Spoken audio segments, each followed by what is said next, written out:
What's going on, beautiful people? Thank you for tuning in once again.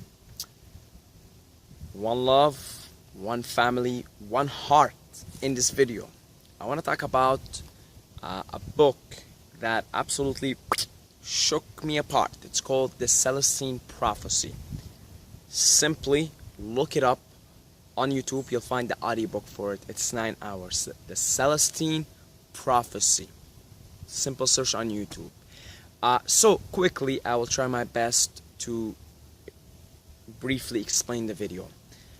It's just a story, a novel of somebody that goes to Peru and is looking for this ancient manuscript. And this ancient manuscript has 9 insights to it. And so they're looking for the 9th insight. And as he goes along the journey, he finds out about each insight. Alright? So let me quickly go over the 9 insights here. First insight. More and more people are waking up and becoming more aware of the meaningful coincidences that happen in their lives, also known as synchronicities. These are things that happen in like such a way that you're like, what the fuck? How did that happen? Like, what are the chances of that happening, you know?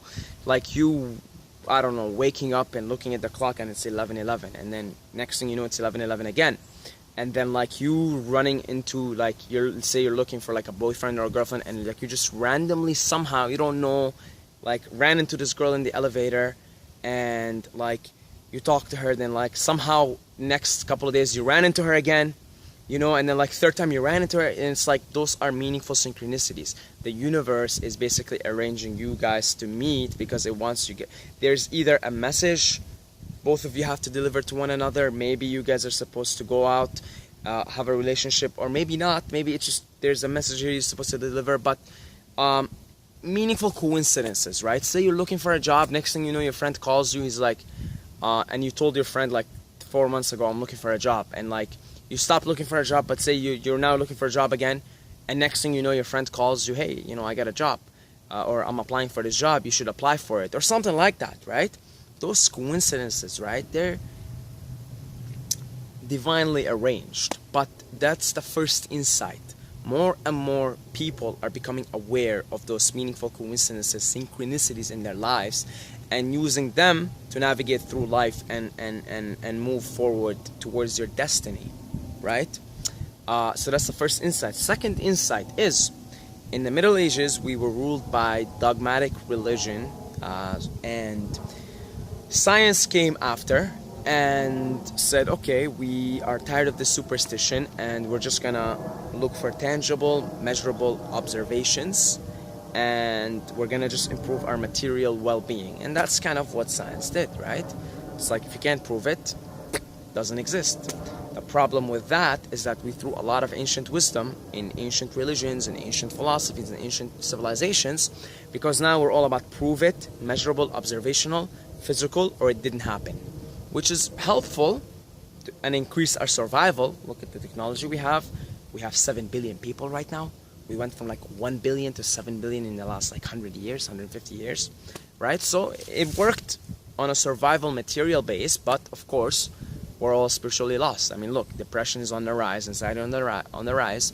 A lot of people are missing that connection. And so the second insight is just a historic perspective. And then the third insight is actually everything is energy, and even matter is energy. It's just vibrating slowly, okay? But nevertheless, it's energy, that everything is actually energy. And, you know, there are certain things that give you good energy, like trees, like being in nature. Certain things that give you bad energy, like just breathing in carbon dioxide, right? Or like being in an area that's polluted.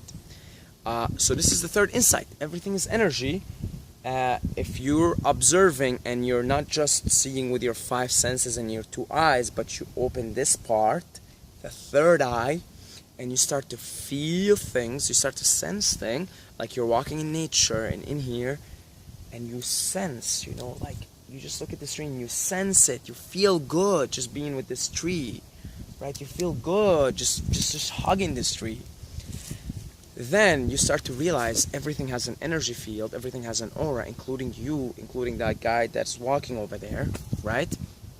And then you start to learn how to be more in tune with energies, more in tune with your own energy field, and you start to sort of and so part of the insight, the third insight, the best way for you to get in touch with that energy is to start appreciating beauty. So being in nature, appreciating the beauty of this tree, the beauty of these leaves, right? The beautiful sun, and appreciating your own beauty and the beauty of others, right? Then you will start to get in touch with that subtle energy that is around us at all times, and all ancient philosophies and wisdom and mystics and religions have talked about it, because that is what it is. Everything is energy.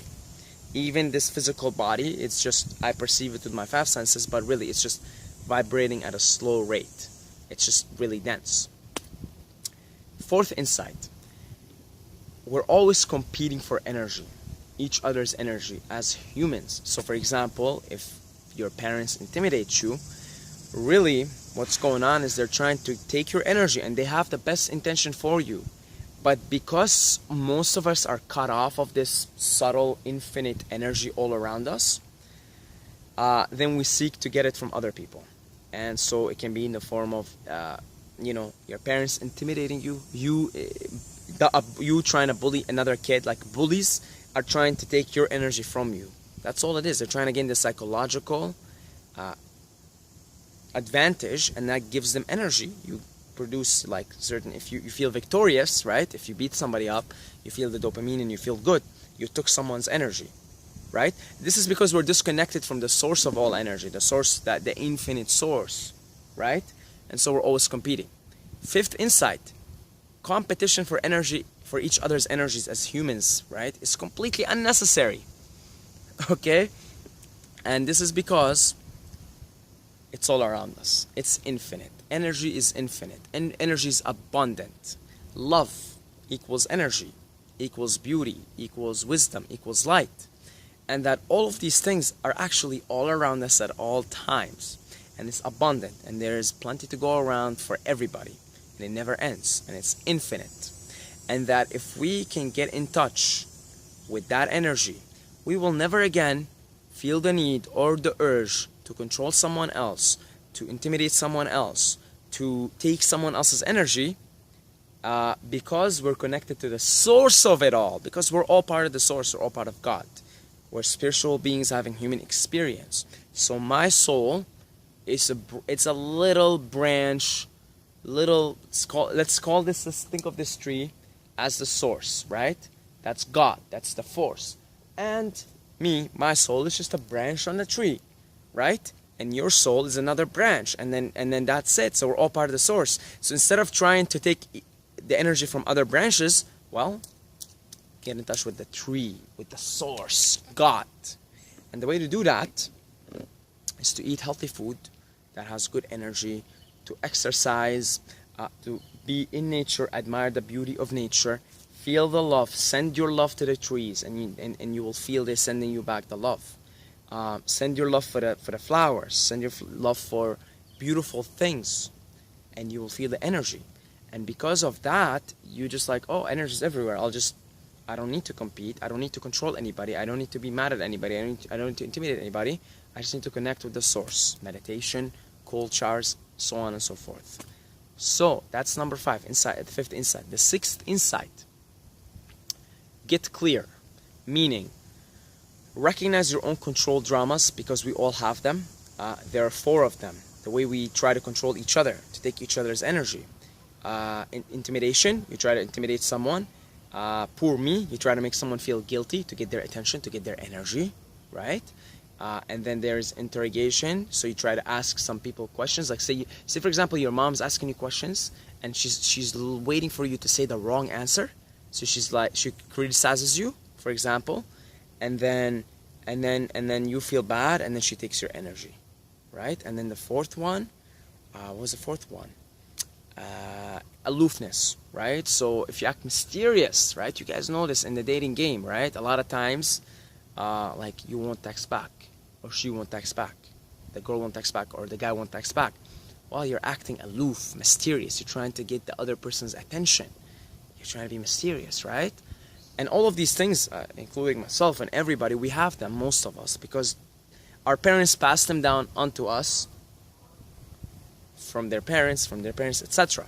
And that we have to realize these things so that we can end this cycle and instead look at things from a higher perspective, a higher consciousness of love, of sending people love, of connecting with the source and getting that energy and not feeling the need to act in those ways to get someone else's attention and energy. Seventh insight, intuition, right? Get in touch with the intuition, follow synchronicities, meaningful coincidences, which we talked about in the first insight. Pay attention to your dreams, and people always have a message for you, right? So if you meet someone randomly in the gym or something, you run into them and say you're looking for something or a job, next thing you know, that person has the job, or they say something that leads you to go somewhere and get that job, for example, right? And so get clear, follow your intuition, meditate, keep a dream diary, see what these dreams mean, what the symbols mean, listen to those intuitive thoughts that come to your mind, especially in your meditation, and listen to the messages from the universe. They're constantly being sent in the form of people, in the form of animals, in the form of hunches, in the form of synchronicities, meaningful coincidences. The eighth insight is treating other people. So now that we know all of this, first thing first, for every child, there's got to be a full adult to raise them with full care, with full love, with full attention, so that these kids don't feel the need to control others and control and try to control their parents and get someone else's attention because they got all the attention they need. The other thing is recognize people's control dramas, recognize your own first, and then recognize people's controlled dramas and don't fall into them. Just refuse to play into them. Instead, send them good vibes, send them good energy, because everyone has a message for you. Everyone that you meet, that you come across, has a message for you. So by sending them love, for example, let's say someone's coming in and they're pissed. Let's say someone comes up to you and they're pissed off at you. Someone you know, a friend, right? Now the friend is trying to maybe intimidate you or, get your attention, energy. But you send them good vibes, you send them good love, you picture them in their best energy. And you tell your friend, hey, relax, look, whatever it is, I'm sorry, whatever I did, whatever you think I did, I'm sorry. Just relax, I love you, right? And just send them good vibes, good energy. They'll calm down because love always is the supreme, is the number one. And then both you're able to rise above these control dramas, because if you respond to the way that your friend is trying to get your attention, now we're into ego battles, right? This is where most relationships fail, romantic and otherwise. So send people good energy, good vibes, good love, even in their worst version. Imagine them and picture them in their best version. And be the one to initiate being a loving person and sending love out there. And you will be able to do that if you're always connected with the source, the infinite source of love. We're in an ocean of love, an ocean of energy. And if we tune into it, that's it. You don't need anybody to love you because it's all around you. It's within you. It's all around you. The ninth insight, which the guy in the novel is trying to look for all along, is that's a beautiful sign, a butterfly. That is a sign right there that this is a good topic, a good video, and it's a blessing. Butterfly. I had a butterfly come to me in last week or a couple weeks ago, and it stayed in my hair for like a whole minute. And all my other friends were there, and they were kind of like intrigued. Wow, like the butterfly came in and just kind of stayed in my hair for a minute. I took it as a beautiful sign that everything is blessed, everything is going well, everything is going according to plan, right? So again, that's a sign. I don't know if you guys saw the butterfly.